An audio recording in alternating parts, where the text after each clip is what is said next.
My favorite thing to do personally is to go out in the great outdoors and get away from people. I like to camp, hike, and just generally spend as much time as I can out away from everybody. There's something about the solitude and peace and quiet of the woods that just relaxes me. Welcome back to the swamp, my friends. It's good to see you made it back for another episode.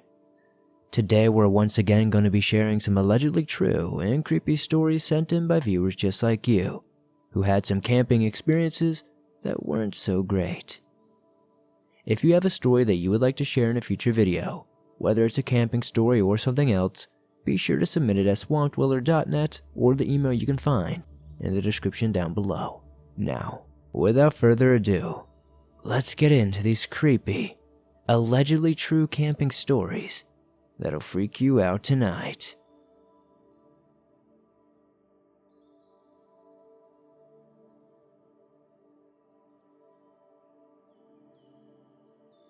My name is Tyler. I'm a guy from Oregon. My story takes place in 2012. I was 15 years old and on a guy's retreat. This was a course with guys and teachers from my school to celebrate the end of the year. We also wanted to get closer to God as a part of the group young life that we were in. We were at Marion Lake, just past Detroit Lake. It was about 9 p.m. or so, and the sun had just set, and us boys decided to play cops and robbers while the chaperones sat around the fire drinking coffee and preparing s'mores. We were playing for almost an hour when I had 4 guys who were insane for the show Finding Bigfoot devise a plan to scare everyone. As a disclaimer, none of us really believed in Bigfoot, but that would soon change. I decided I would make some knocking sounds, and one kid decided he would go to the top of the hill and make a roaring sound. Well, our plan worked perfectly. We were watching in the distance as adults were calling us back. All of a sudden, it got deathly quiet, almost like a graveyard, until 3 guys joined me, saying, "Did you hear that?" We played it up for a few minutes until one of the guys looked up to the top of the hill where we were. He pointed his flashlight up there, and he dropped it suddenly and ran. Me and another guy looked at each other like, wow, that was weird. We then heard grunting noises and smelled something that made us all want to puke. I drew my pocket knife, so did one of my friends. Not like this would do any good anyway. I turned around and shined my light simultaneously with my friend, and there stood a 9-foot-tall, giant man with arms past the knees. We all stood there in fear until it started walking towards us. The 3 of us just stood there until it moved. We all took off back to the camp and huddled in our tent. The 3 of us slept in shifts if we could even sleep at all.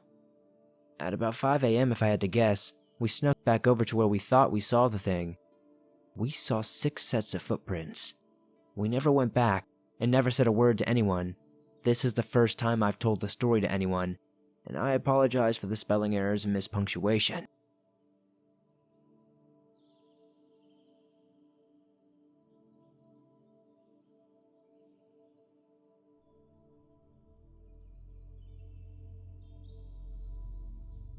This is a true story. Not one of the details contributed is made up or fabricated.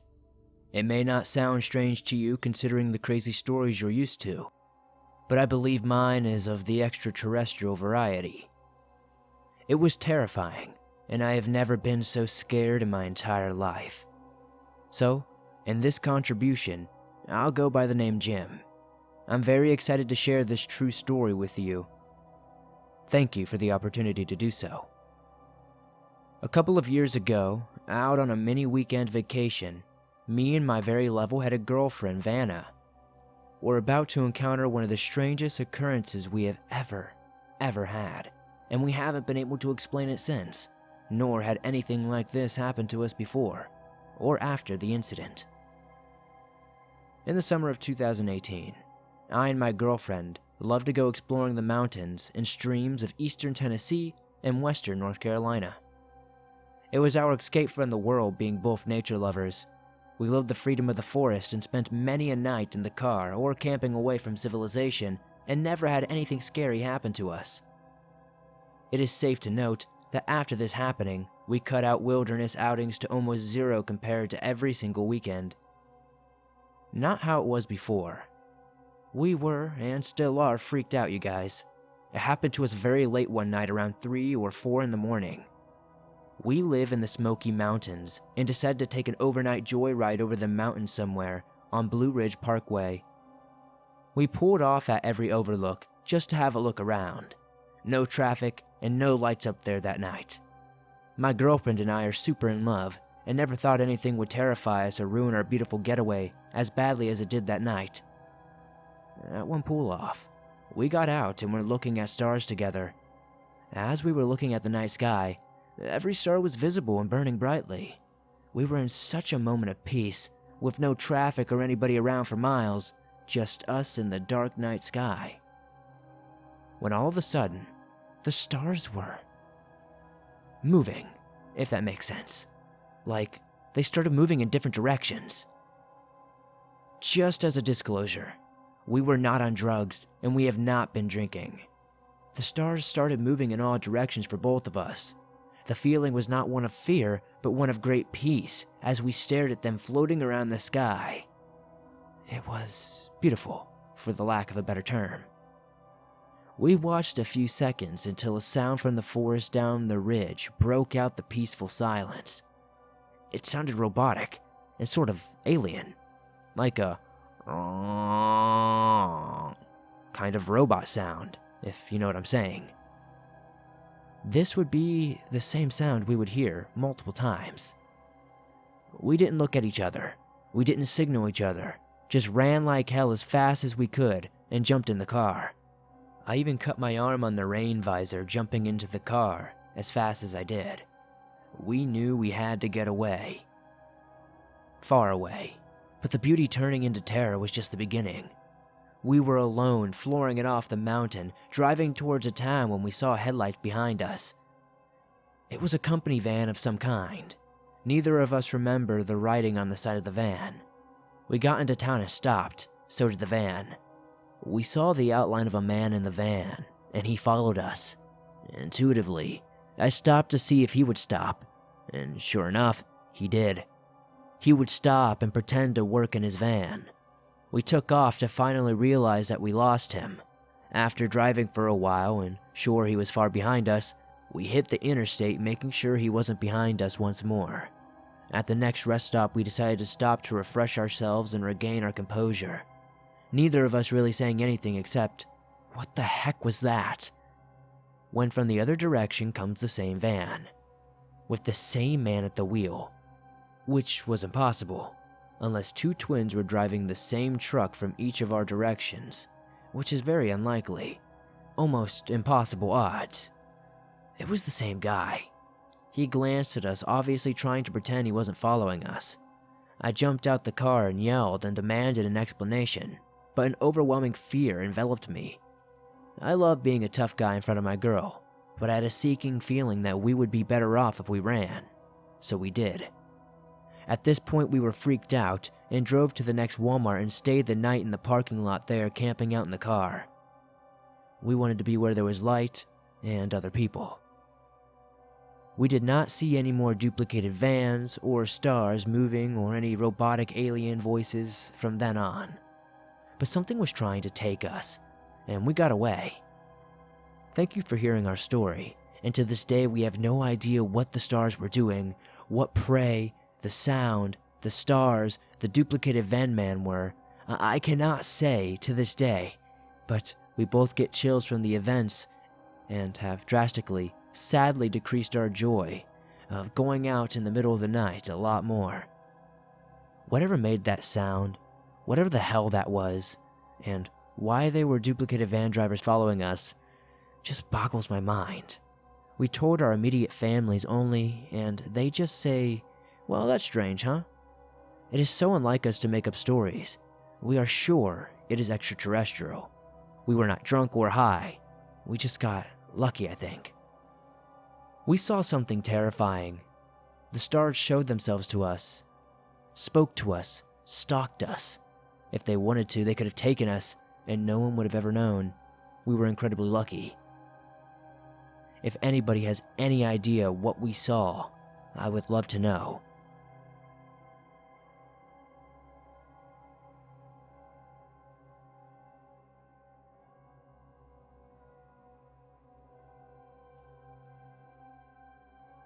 This story may seem uneventful after the fact to go into it, but it was definitely AK-47 worthy at the time. My girlfriend, dog, and I went camping with a bunch of friends in the Sierra Nevadas as we do quite often. Now, I have been camping and backpacking in the Sierras for years, luckily without encountering anything except bears and rattlesnake. This trip was just a car camping trip at a campground. No roughing it on the Tuba River. Now, I've taken the dog there many times, and she loves it. She knows the way from the camp to the river on her own, and usually, I've got to drag her out of the river since she's a chocolate lab, and yes, she definitely loves to swim. Unfortunately, at the time of writing this story though, she has crossed the Rainbow Bridge. Best friend and best dog forever. Okay, anyway, this trip felt a little different. The vibe, I couldn't put my finger on it, as it was pre-discovery of cryptids for me. My girlfriend, dog, and I got there a day after most of my ratty friends had, but we managed to secure a pretty good spot. But evidently, there was a large group of people in the spot left to us just before I got there, and they had barbecued a whole pig and had it draped out over the picnic table on a tablecloth. When they were done, they bugged out, leaving a ton of meat, the carcass, and the mess that spent the previous night there. During that night, the story goes a bear came into the camp and was having its way with whatever it was, but something ran it off and made off with the rest of the pig. The ranger came through and cleaned up the rest and just told everyone there was a bear around and don't go near it and to keep your food up and it'll go away. So when we rolled in, I opened the truck door and expected the dog to come flying out the back seat. Nope, she just sat there with her ears back and big-eyed, panting and tripping out. What the heck? I dragged her out and she did her business and wanted to go right back into the truck. Weirdest behavior ever. So I just left the doors open and she could do what she wanted. And, all she wanted to do was sit in the truck. She didn't come to me to beg for food or sniff everything like she normally would. I even fed her and gave her water there. The next day when we went down to the river, I had to march her down there, which is odd. So it is about 100 degrees and it's a total barn burner. I go down, jump in the river with the dog toy, and she doesn't want to do anything. In fact, she's trying to head back to camp.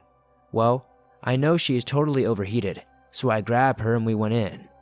After she shook off, she had to be up top, so I had to lay down on some rocks next to me and my girlfriend, and by no means was it cold yet.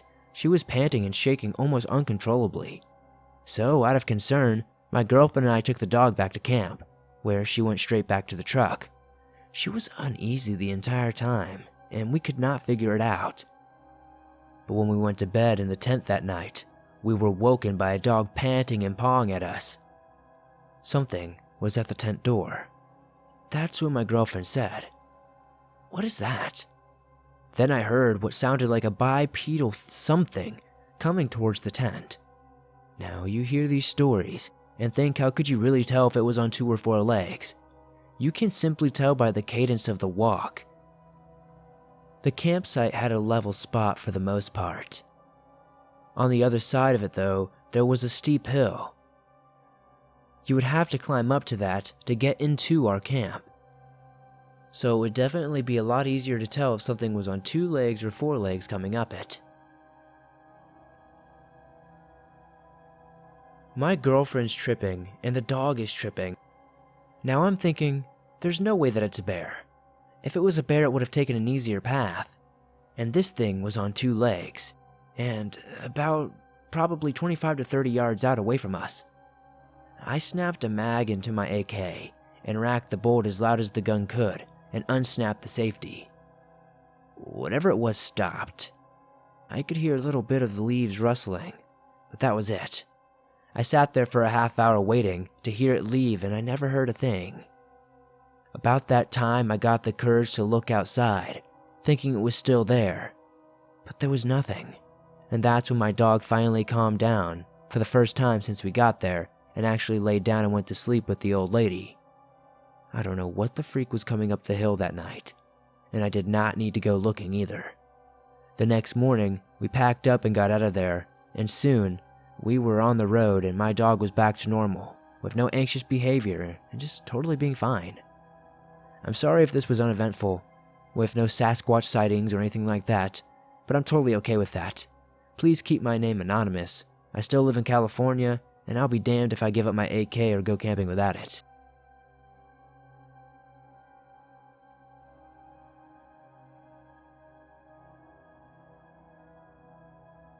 Last summer, I was a camp counselor. I live in Northern California, and anyone who has explored the forest knows just how beautiful they can be. I'll start by saying that since the age of 9, I have been a camper at this particular summer camp. It was this summer that I decided to work there. A little layout of the camp. It was roughly a 2-hour ride on a school bus filled with rowdy children. Nonetheless, it was great when you drive into the little roundabout to unload the bus. You are facing this huge welcome sign. To the right was this large, 2-story, part recreational, part educational building. As you walk forward, you see a bathhouse, a campfire, and the other bathhouse, cabins, and Tent City. Past Tent City, in the lower bathhouse, there is a long dirt road that leads to the amphitheater. Then a large barn that stored the water equipment, then the lake. This story happened in the middle of the night. One night I was sleeping in my hammock I had set up outside the tent. My campers were all asleep, and it was finally the time where staff could lay down, check our phones, and get some peace and quiet. I had been with some other counselors prior, just sitting on a bed outside a tent, but we decided it was time to get some sleep. So at this point I was in my hammock, and I had just put down my phone, ready to sleep. A few minutes pass and I'm finally almost about to fall asleep, but then it hits me. Everyone's worst fear. Being nice and comfy. Then getting the urge to pee. Yep, I had everyone's worst fear. I had to go to the bathroom, which was a far walk away. I moodily got up, slipped on some shoes, and turned my phone on for the flashlight. I felt comfortable walking in the dark as I had grown up walking these trails and pathways. I felt more comfortable here than any other wooded location. I was walking as I heard a rustle. I thought nothing of it at first. Probably just another person heading to the bathhouse. Maybe someone just moving in their bed. But then I heard it again. Only, it was faster. Then more rustling. I was surrounded by tents filled with campers and counselors all sleeping outside. I felt secure. Nothing could happen, right? Well, I was wrong. I felt a small gust of wind behind me and I froze. The rustling was now on the other side of me. I started speed walking and made my way to the bathhouse. I quickly went in, did my business, and left. I looked around before leaving. Now, the female side of the bathhouse is on the front side. As you are leaving, you can't see down the road to the lake for a few seconds. So I looked around towards the other side and saw nothing. Satisfied, I quickly headed back to my hammock. What I saw next terrified me. I glanced down that road. To my horror, I saw a figure. It looked like a person, maybe a young boy, almost on all fours, like his hands and feet were on the ground, but his knees were not. The only lights were on the bathhouse, and there was just enough illumination to see this little figure. Then, another figure appeared from the brush. I figured it was a couple of campers messing around because, let us be honest, 9 to 12-year-old boys in the woods, supervision, asleep. Okay, of course they're gonna do some stuff. They and even the girls like to do random stuff sometimes. I quietly said, "Hey," and told them to go back to their tent. They just stayed still and stared. I took a step toward them and said it again, a little firmer. "Come on, it's time for bed. Let us get you boys back into your tent." I took another step forward, and the first boy growled. Not a child pretending to growl. It sounded like a demonic snarl. I stepped back, unsure of what to do, honestly.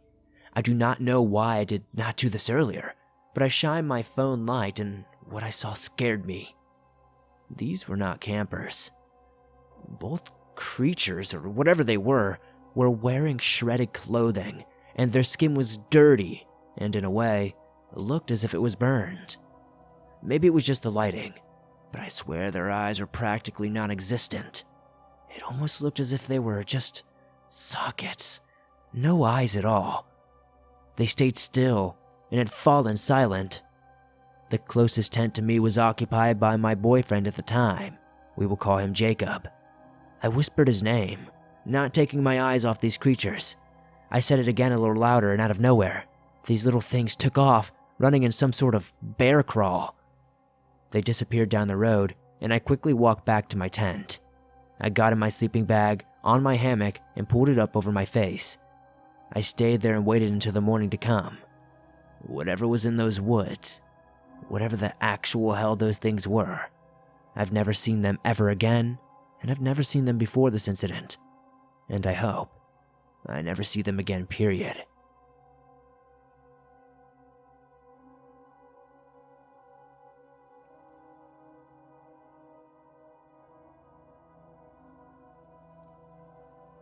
A little background story. I am Tessa. I am 14 years old. I live in Minnesota and I go to this one campground up north in kind of the middle of nowhere. I've gone to that campground for somewhere around 11 years if I'm not mistaken, and still go there to this day. It has been open for only a year or two before I started going there regularly. My mom is very popular there. We know just about everyone. They always are having a party or staying up till 1 o'clock drunk. This night haunts me forever. Me and my friend Chloe were best friends. She was the shy brunette, and I was the wild blonde. She always had this thing where she never liked sleepovers. This one night, me and her planned on hanging at a sleepover. We were texting about it for a while, and we wanted to use an actual camper. Our parents did not stay out late that one night for whatever reason. We had a fire and did some regular camping things. It was about 1 a.m. when we decided to go in this shower house with the showers and bathrooms. At the time, it was rated one of the best campgrounds in North America. It is a fact and not even my opinion. So we were in the shower house just planning to hang out because the shower house and the lodge is the only place that the Wi-Fi was prominent. My data does not work out there because it's the middle of nowhere, so we plan on staying there till like 3 a.m. We are at about 2 a.m. and we need chargers. We go to the camper and grab our chargers. On our way back, we were outside the door for some air before we go inside. Chloe is on her phone and around the corner behind her is an old guy or maybe a woman. They look to be 100 years old or so. It looks like they're walking a rat, or it looks like one at least. I scream and tell her what I see, and this person just has a crazy smile on them. We ran as fast as our legs would take us, about 2 steps until we got inside. I start crying because I'm so freaked out. My friend is also freaking out because now she doesn't know what's out there, and she doesn't know how we're gonna get back to the camper. We peek out to see if it's still there, and we don't seemingly see anything. So, we decide to chance it and run like bats out of hell back to the camper. Suddenly, we hear footsteps behind us, and we both shriek and run as fast as we can. I only looked behind me for a split second, but what I saw truly freaked me out. There was a dark shadow of what looked like a man chasing us with some sort of animal next to him. I still think it was a rat, I don't know. I screeched and ran faster than I've ever ran in my entire life. We got to the camper, slammed the door shut, and woke up her parents. When my friend's dad went outside, he never saw or found anyone. This may not be the scariest story you've ever shared, but honestly, it was freaky to me, and I do thank you for giving me the platform to share it. If anyone has ever had an encounter like this at a campsite, please let me know in the comments down below, 'cause I've never been able to find anyone who's had a similar experience like this. I don't know if we were chased by some sort of paranormal entity or some creep.